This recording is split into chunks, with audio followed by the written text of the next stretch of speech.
제목은 지혜 있는 자와 미련한 자의 차이, 지혜 있는 자와 미련한 자의 차이라는 제목으로 하나님 예비하신 은혜를 나누기를 원합니다. 자라오면서 부모님의 무엇을 닮았다는 소리를 많이 들었습니까? 쟤는 지 아버지와 똑같아. 그런 말들을 가끔 사람들이 하게 되는데 무엇 때문에 그런 말들을 하게 됩니까? 대개 긍정적인 측면에서는 그런 말들을 잘 안 해요. 나쁜 어떤 태도, 말, 행동이 나왔을 때 주로 어머니가 그런 말들을 많이 하죠. 지혜비하고 똑같다. 그렇게 사용 안 하는 분들도 많이 있지만 가끔은 그렇게 사용하는 분들도 더러 있습니다. 그래서 생긴 말인지는 몰라도 부전자전이라는 말이 있습니다. 부전자전. 흔히 그 아버지의 그 아들이라는 뜻으로 많이 사용하는데 실제는 대대로 아버지가 아들에게 전한다라는 말이 부전자전이라는 말입니다. 그것과 비슷한 모전여전이라는 말도 사용되기도 합니다. 그런데 부전자전이거나 모전여전이거나 꼭 맞는 말은 아닙니다. 타락한 본성을 담는 것 외에는 사람마다 고유한 개성과 고유한 취향이 있고 고유한 특징들이 다 있습니다. 우리가 그것을 어떻게 알 수 있느냐? 살다 보면 우리가 우리 주변에서도 덜어볼 수 있죠.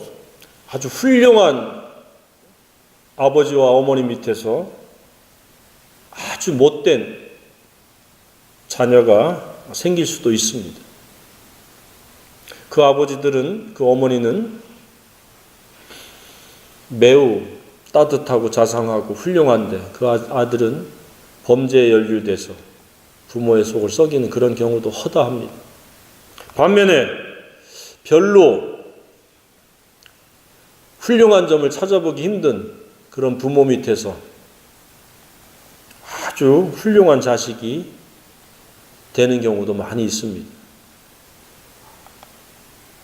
그러나 대개는 그 아버지의 그 아들, 그 부모 밑에 그 자녀가 되는 게 대부분입니다. 특별한 예외를 제외하면 다 그렇습니다. 그런데 오늘 본문의 주인공인 솔로몬은 그 아버지 다윗의 그 아들 솔로몬이었습니다. 영적으로 닮은 점이 매우 많았습니다. 아버지 다윗은 복 있는 사람과 없는 사람의 차이에 관심을 두고 삶을 추구해 왔다면 그 아들 솔로몬은 지혜 있는 자와 미련한 자의 차이에 관심을 갖고 그는 그 지혜 있는 사람이 되기를 추구했다는 것을 우리가 알 수 있습니다.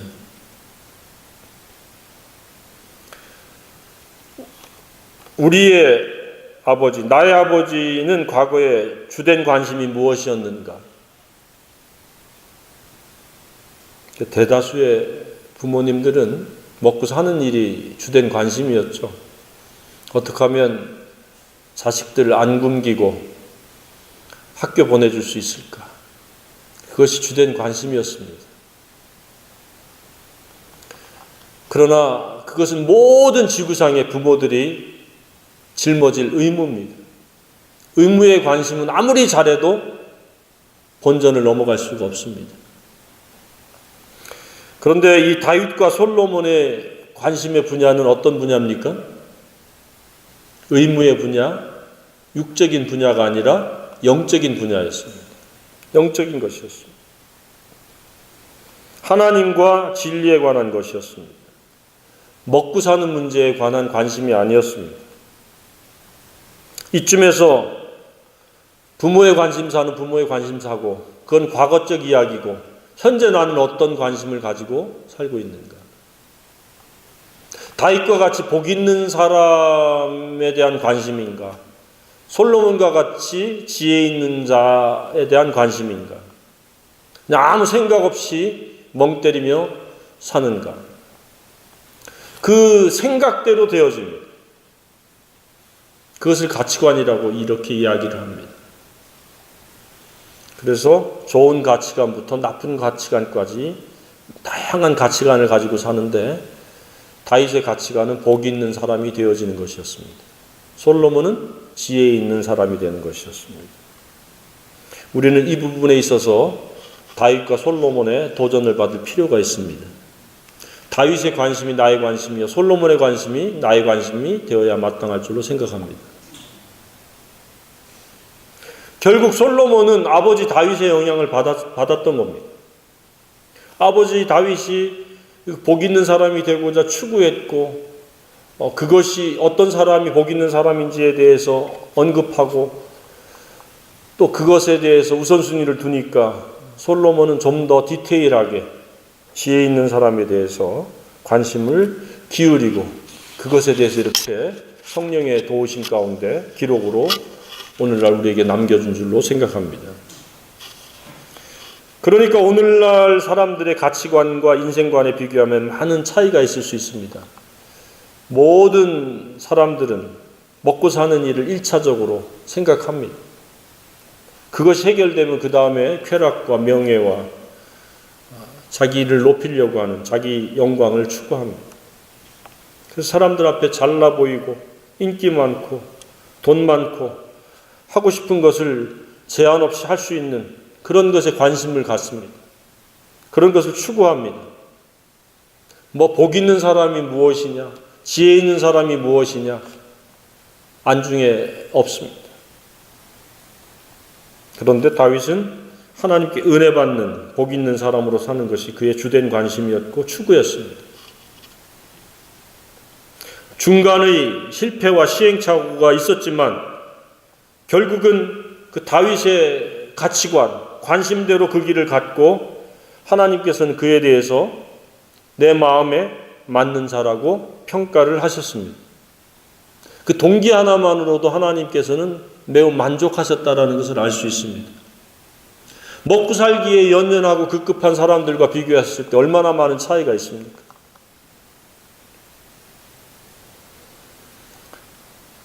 그의 아들 솔로몬은 부전자전처럼 지혜 있는 자로 사는 것이 관심이었습니다. 그래서 그가 많이 연구를 하고 이것저것을 많이 시도했다고 전도서에 고백을 하고 있습니다. 오늘 이 말씀을 통해서 우리도 솔로몬처럼 지혜 있는 자가 되기를 원합니다. 미련한 자하고는 상관이 없는 그런 사람들이 되어야 마땅할 줄로 생각합니다. 지혜자는 왜 지혜자입니까? 미련한 자는 왜 미련한 자가 됩니까? 그 차이는 평소에 뭐라고 생각했습니까? 지혜 있는 자는 하나님을 경외하는 것을 본분으로 깨달은 자가 지혜 있는 자입니다. 왜냐? 하나님을 경외하는 것이 지혜의 근본, 뿌리라는 거예요.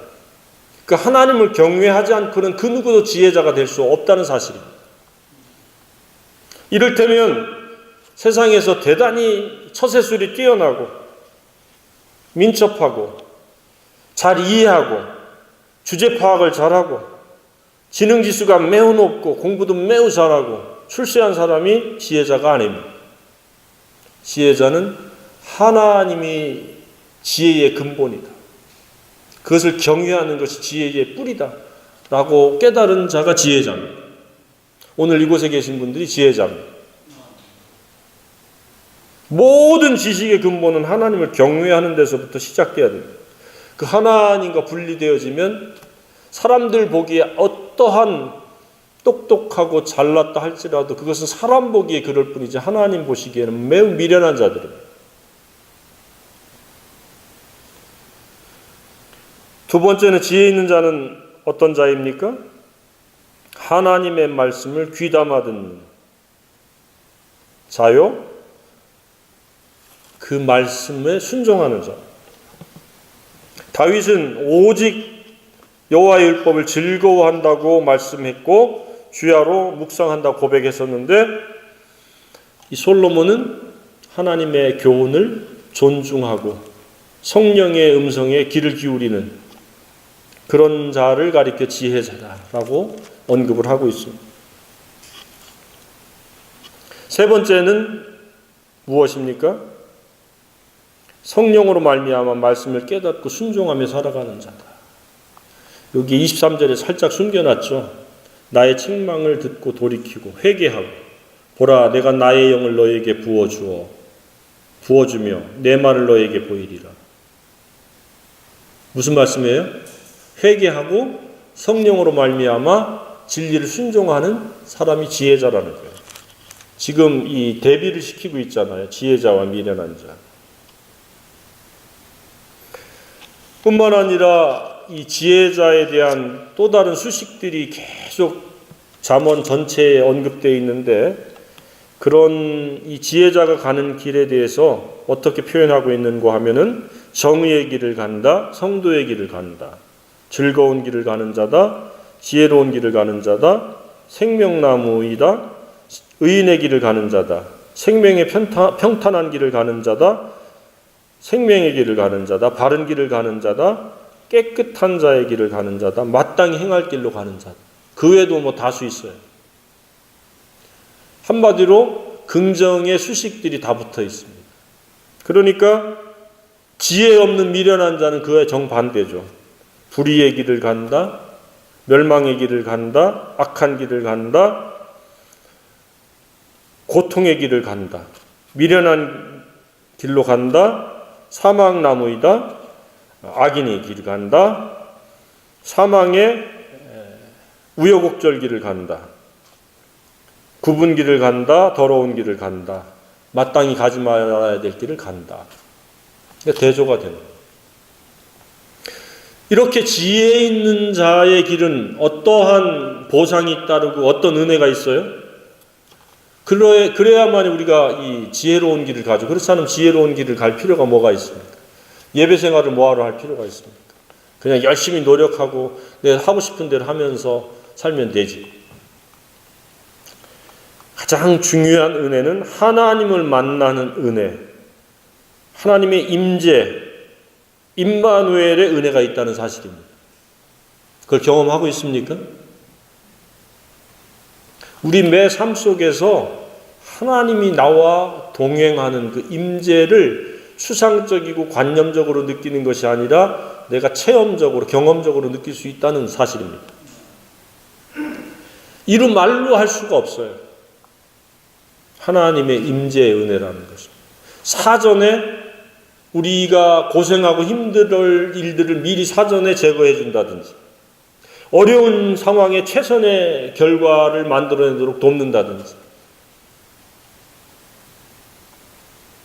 그러니까 안으로 즐거움과 기쁨이 있고 평안이 있는 은혜가 있다는 사실. 평안이나 기쁨과 즐거움은 사람이 생산해내는 것이 아니라 하나님의 선물입니다. 하나님의 임재의 첫 번째 특징이 내 마음에 평안한 거예요. 뭘 먹어서 즐거운 그런 즐거움이 아니라 하나님으로 즐거워하고 하나님으로 기뻐하는 겁니다. 그런데 이 지혜 없는 미련한 자는 정반대죠. 평안이 없어요. 안절부절, 불안하고 잠시 잠깐 후에 낙심해버리고. 그러니까 불안과 낙심이 계속 교차하는 게 미련한 자, 악인의 삶의 행태입니다. 그래서 그 마음에 즐겁다, 행복하다라는 소리보다는 힘들다, 괴롭다, 고통스럽다, 두렵다, 이런 이야기들을 쏟아냅니다. 밖으로는 안전하게 살아갑니다. 우여곡절이 없어요. 사건, 사고, 우환, 질병 이런 것을 사전에 하나님께서 제거해 주시고 우리를 보호해 주시기 때문에 건강과 안전과 형통의 길을 가게 되어 있습니다. 이것이 하나님의 임재의 특징입니다. 하나님의 임재가 없으면 유리방황이에요. 유리방황의 과정은 우여곡절이에요.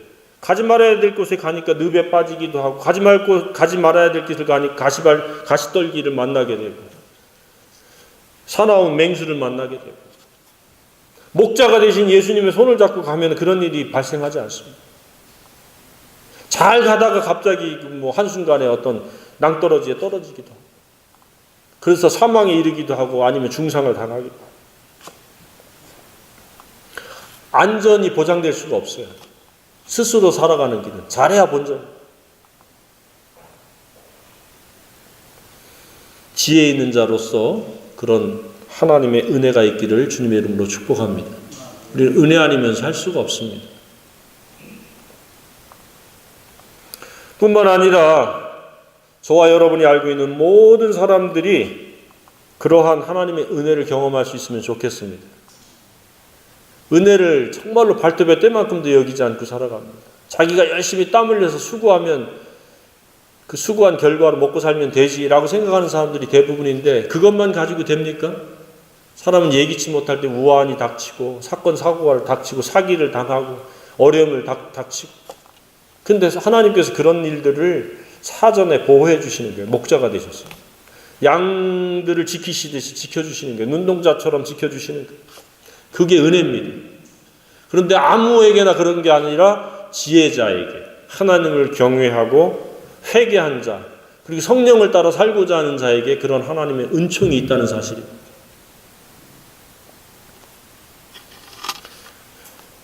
그런데 미련한 자의 특징은 복이 없는 자랑 똑같은 말입니다. 복이 없어요. 은혜가 없다는 얘기예요. 그래서 우리 주변의 사람들이 복 있는 사람이 되도록 우리가 도와줘야 마땅할 줄로 생각합니다. 미련한 자들을 지혜 있는 자. 그래서 미련한 자를 지혜 있는 자로 만드는 것을 생명나무라고 이렇게 잠언에서 솔로몬은 이야기를 하고 있습니다. 우리가 생명나무가 돼야 됩니다. 사막나무가 아니라 생명나무가 돼야 됩니다. 그러니까 지혜 없는 미련한 자는 어떤 자들이에요? 하나님을 경외하지 않습니다. 하나님을 한마디로 업신여기는 겁니다. 자기 멋대로 자기가 주인이 돼서 살아가는 자들은 아무리 재바르고 민첩하고 사회적으로 출세를 했고 스펙이 화려해도 그는 미련한 자입니다. 하나님을 떠나서는 그 지혜를 이야기할 수가 없습니다. 아무리 그가 경제적인 규모가 많아도, 사회적인 신분이 뛰어나도 아무 소용이 없습니다. 하나님 보시기에는 그저 미련한 자일 뿐입니다. 언제 어떻게 될지 모르는 위험군에 속하는 그런 대상일 뿐입니다. 미련한 자는 또한 하나님의 말씀을 멸시합니다. 7절에 뭐라고 말씀하고 있습니까? 여호와를 경외하는 것이 지식의 근본이거늘 미련한 자는 지혜와 훈계를 멸시합니다. 하나님의 말씀을 멸시합니다. 25절에서는 뭐라고 말씀하고 있습니까? 나의 모든 교훈을 멸시하며 나의 책망을 받지 아니하였습니다. 하나님의 말씀을 무시합니다. 그래서 저는 개인적으로 아무리 절친한 사람이라도 하나님의 말씀을 무시하면 딱 끊어버립니다. 나에게 어떠한 친절과 사랑을 베풀었어도 하나님의 말씀을 겉들떠 보지 않는다? 그러면 속으로 그렇게 생각합니다. 인간 되기를 포기한 사람이구나. 사람 되기를 포기한 사람. 그래서 그 사람의 가능성을 제로로 봅니다. 그런데 그 사람이 좀 덜 떨어진 것 같고 그 조금 마음에 안 드는 부분이 있어도 하나님의 말씀을 존중하면 가능성이 있는 사람입니다. 그래서 평소 때 하나님의 말씀을 카톡으로 이렇게 공유를 하는데 일주일이고 안 열어본다? 그것이 한 두세 번 계속 반복된다. 그러면 딱 끊어버립니다. 그래서 끊은 사람들이 여럿 있습니다.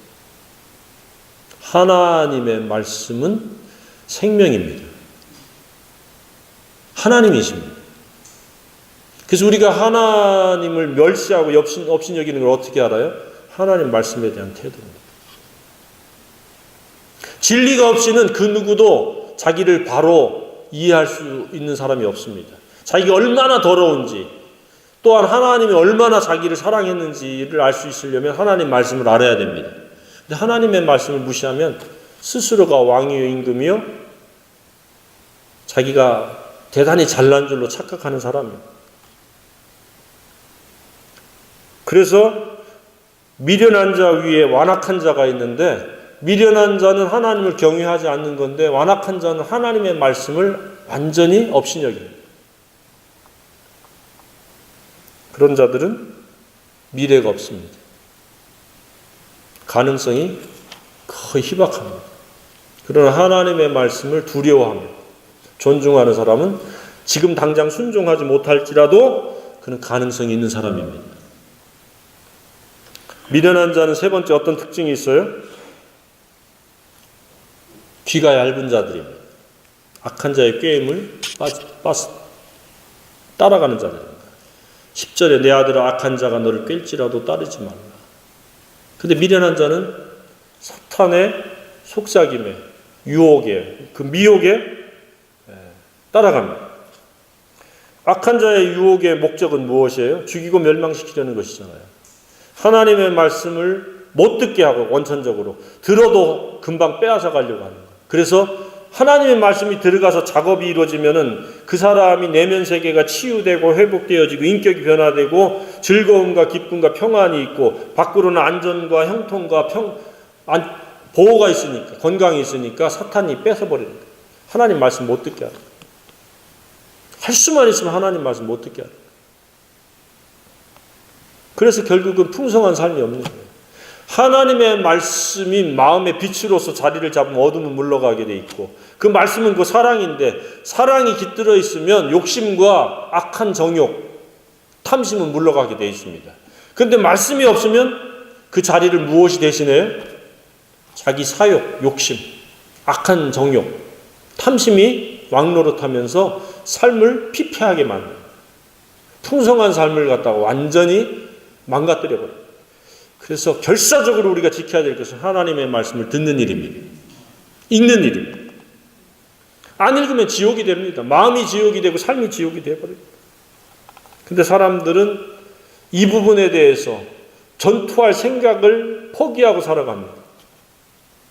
오늘 아침에도 사모하고 말씀을 나눴는데, 바리새인이 왜 바리새인이 되느냐? 바리새인이 되고 싶어서 바리새인이 되는 것이 아닙니다.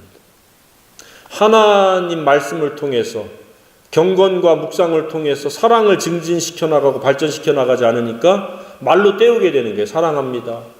그들이 하나님의 존재를 부인한 적이 없어요. 그런데 말로 때워버리는 거예요. 전심의 사랑, 마음을 다하고 뜻을 다하고 힘을 다하고 목숨을 다하고 지혜를 다하고 성품을 다하는데 사랑을 하지 않으니까, 사랑 행위가 없으니까 그것은 말로 때워버리고 형식, 제사의 제물, 나중에는 이제 그것도 제일 값싼 것으로 드리려고 저는 거, 절름발 뭐 이런 거, 눈먼 거 이런 것들을 사다가 싼 값에 사다가 형식적으로 드리는 것으로 그 사랑을 대신합니다. 그래서 우리도 지금 예배하는 동안에 사랑이 없으면 우리는 바리새인이 되는 거예요. 하나님의 존재를 부인하지 않는다고 그가 진실한 신자가 아닙니다. 성도가 아닙니다. 사랑으로 예배하는 우리 모두가 되기를 원합니다. 의문은 잘해야 본전이에요. 아니면 금방 스트레스예요. 또 예배 가야 돼? 또 그 자리에 앉아서 또 지겨운 말씀을 들어야 돼? 이렇게 돼버리는 거예요. 그러나 사랑이 있으면 열정이 생기고, 열정이 있으면 먼 거리도 오게 되고, 사람의 많고 적음에 연연하지 않고 하나님을 사랑하게 돼 있습니다. 하나님 그 사랑을 원하시는 거예요. 그래서 두세 사람이 모인 곳에 나도 그들 중에 있다. 누가? 바리새인과 같은 수만 명이 아니라 전심으로 하나님을 사랑하는 두세 사람을 하나님 찾고 계시는 겁니다. 사마리아에서, 예루살렘에서도 말고 이 땅에서도 말고 이 산에서도 말고 저 산에서도 말고 내가 예배할 때가 오나니 곧 이때라. 하나님은 영과 진리로 예배하는 자를 찾는다. 영이 뭐예요? 하나님 사랑하는, 하나님 사랑이시라는 걸 알고 사랑으로 예배하는 그런 예배자가 지혜자입니다. 악한 자는, 미련한 자는 악한 자의 꾀임을 받습니다. 그 꾀임의 내용은 무엇입니까? 온갖 보화를 우리가 구해놓고 빼앗은 물건으로 온 집안을 가득 채워놓을 테니까 너는 우리 말을 따르라. 너는 우리와 한패가 되어서 이 모든 것을 나누어 갖자. 사탄의 그러는 거예요. 우리와 함께 전대, 돈 지갑 하나만 두자 이렇게 유혹하는데 하나님 뭐라고 말씀하고 있습니까? 그 길에 다니지 말고 발을 금하여 그 길을 밟지 말라. 수단이지 그것이 목적이 되어지는 그 순간 너는 생명을 잃게 된다. 숨어 기다리고 빼앗으려고 하는데 오히려 네 생명이 빼앗기게 된다. 반전이 일어나게 된다. 하나님 주신 것으로 자족하면서 감사하면서 살아야지 뺏으려고 숨어 있으면 오히려 네 생명을 잃게 된다. 라고 이야기하고 있습니다. 네 번째로 미련한 자는 어떤 특징이 있습니까? 23절에 나의 책망을 듣고 돌이키라 그랬는데 돌이키지 않았습니다. 한마디로 회개하지 않습니다. 개는 지서라 기차는 간다. 그래서 기차가 영원히 갈 수 있어요? 언젠가는 멈췄죠. 회개해야 됩니다. 우리 모두는 동일한 어리석은 자요 미련한 자이지만 회개했느냐 회개하지 않느냐에 따라서 정반대의 차이가 나타나는 거예요. 지혜자와 미련한 자, 복 있는 사람과 복 없는 사람. 로마서에도 이 부분에 대해서 말씀하고 있잖아요. 하나님을 알만한 것을 동시에 다 보여줬는데 고집 가운데 회개하지 않은 사람과 회개한 사람의 차이. 회개한 사람은 의인이요 회개하지 않은 사람은 악인입니다. 그 결과는 뭐예요? 생명과 평강이냐 환난과 곤고냐. 24절에도 뭐라고 했습니까? 너희 내가 불렀으나 너희가 듣기 싫어하였고, 그러니까 귀담아 듣는 것이 아니라 귀를 막아버렸어. 내가 손을 폈으나 돌아보는 자가 없었다. 모든 시대마다 하나님께서는 손을 펴고 외치는데 귀를 닫아버리고 그 손을 붙잡지 않는 것이 오늘날의 현실이라고 생각이 되어집니다. 이 말세에는 더욱 그런 것 같습니다. 나는 오로지 돈지갑 하나면 최고야. 그 돈지갑도 하나님이 주시야 받을 수 있습니다. 내가 막 이리 뛰고 저리 뛰고 번개불에 개 뛰듯이 뛴다고 수입이 많아질 것 같으면 계속 뛰어다니죠. 하나님이 주셔야 비로소 우리가 소유할 수 있습니다. 그런데 사탄은 돈을 주는 것처럼 하다가 생명까지 몽땅 잃어버리게 만든다는 사실입니다. 그래서 그들의 결과는 무엇이에요? 두려움이 폭풍처럼 임하게 된다. 여기 우리말로는 두려움이 광풍같이 임하겠고, 두 번째는 뭐예요? 재앙이 폭풍같이, 원래는 회오리같이, 토네이도처럼. 토네이도는 갑자기 생기잖아요. 그렇죠? 갑자기 막 회오리 치다가 그 모든 부동산, 재산 다 쓸어가잖아요. 목숨까지. 재앙이 토네이도, 회오리 바람처럼 휩쓸게 될 것이다. 그리고 세 번째는 뭐예요?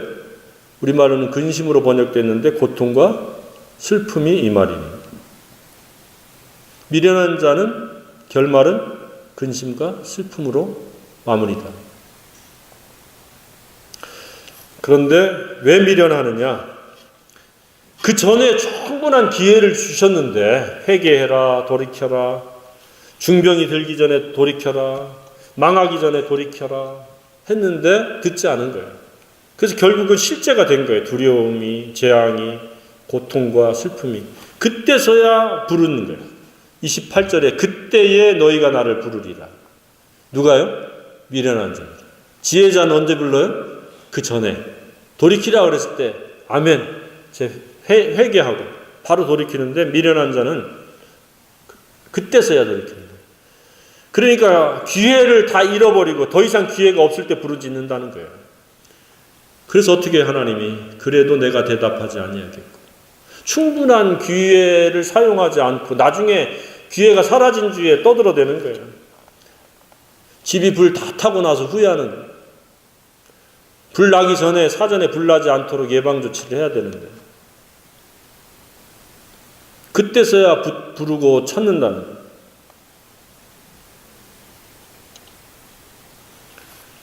왜 그랬어요? 대저 너희가 지식을 미워하며 하나님을 아는 지식을 미워하고 여호와 경외하기를 즐거워하지 아니하고 30절에 나의 교훈을 받지 아니하고 나의 모든 책망을 없인 여겼습니다. 무시, 멸시, 그렇게 하나님을 갖다가 발톱에 때만큼도 여기지 않는 거예요. 그러니까 인생이란 무엇이에요? 하나님을 사랑하는 것과 하나님의 말씀을 순종하는 것을 빼면 어리석음과 미련으로 가득 채워지게 되고 두려움, 재앙, 고통과 슬픔의 울타리에서 벗어날 수 없다는 거예요. 그런데 하나님은 뭐예요? 하나님을 경외하고 하나님의 말씀을 듣고 성령 안에서 회개해서 그 순종하라 이거예요. 그러면 뭐가 있다는 거예요? 뭐가 있어요? 내 말을 듣는 자는 평안히 살며 재앙의 두려움 없이 안전하리라. 그런데 왜 길을 쓰고 사람들이 하나님의 말씀을 거부하고 교회 나오는 것을 거부하는지 알 수가 없어요. 그래서 미련하면은 완악한 대로 발전해 나가는 거예요. 그냥 미련한 자로 사는 게 아니라 나중에는 완악해지는 거예요. 습관화돼 버려요. 간이 배 밖에 나오는 거예요. 그러니까 어리석은 이 미련한 마음은 얼마 지나지 않아서 반드시 고통과 괴로움으로 자기에게 되돌아온다는 사실입니다. 반면에 지혜로움은 훗날에 언젠가에 평안과 안전으로 되돌아온다는 사실. 그래서 우리는 어떻게 해야 돼요? 33절에 오직 하나님의 말씀을 듣는 자. 다윗과 똑같죠. 오직 여호와의 말씀을 즐거워하며 주야로 묵상하는 그런 삶을 추구하라는 이야기입니다. 지혜와 미련한 자의 차이는 이처럼 하나님과 하나님 말씀에 대한 차이입니다. 그리고 그 결과는 극과 극입니다. 행복과 불행입니다. 악인과 의인을 나눕니다. 그런데 안타깝게도 미련하게 사는 사람들의 특징은 스스로가 미련하다고 생각을 하지 않습니다. 그러니까 그 미련하다는 것을 포기하지 않는 거예요. 그러니 가까이에 있는 분들은 안타까움을 우리가 가질 수밖에 없죠. 긍휼의 마음이 우리에게 필요합니다. 오래 참음이 필요합니다. 한누바디에서 그들이 미련을 떨쳐버리고 포기하고 회개하고 나오면 얼마나 좋겠습니까마는 자기가 살아오던 미련한 방식을, 태도를 그렇게 쉽게 버리지 않습니다. 이 핑계 저 핑계 다 대고 이 이유 저 이유 다 갖다 둘러대면서 아니면 나중에 고집으로 그 미련을 고수하려고 합니다. 그럼에도 우리는 그들을 긍휼의 마음을 가지고 미련함에서 지혜 있는 자로, 복이 없는 자에서 복 있는 자로 우리는 건져내야 될 책임과 역할이 있습니다. 모든 사람에게 다 그렇게 했으면 좋겠지만 적어도 하나님께서 짝지어 주신 우리 가족, 친지, 지인들, 나에게 만나게 해주는 사람이 우리의 역할과 책임의 대상들입니다. 이 부분에 대해서 우리가 깨어있고 이 부분에 대해서 우리가 거룩한 부담을 갖지 않으면 하나님 우리의 생애에 복을 주실 수가 없습니다. 모든 재화와 재능과 시간은 그 일 때문에 하나님 우리에게 주셨는데 그냥 그 일에 관심이 없다라고 하면은 그것도 하나님이 제한적으로 약화시킬 가능성이 높습니다. 정말로 우리가 쓰임받고 싶으면 거룩한 부담, 소명을 갖기를 바랍니다. 미련한 자들을 바라보는 눈을 긍휼의 눈으로, 복이 없는 자들을 불쌍히 여기는 그런 연민의 마음들이 있기를 주님의 이름으로 축복합니다. 그러면 그 생애 가운데 하나님이 함께 하심의 임재를 이런 모양 저런 모양으로 경험하게 되리라고 확신합니다.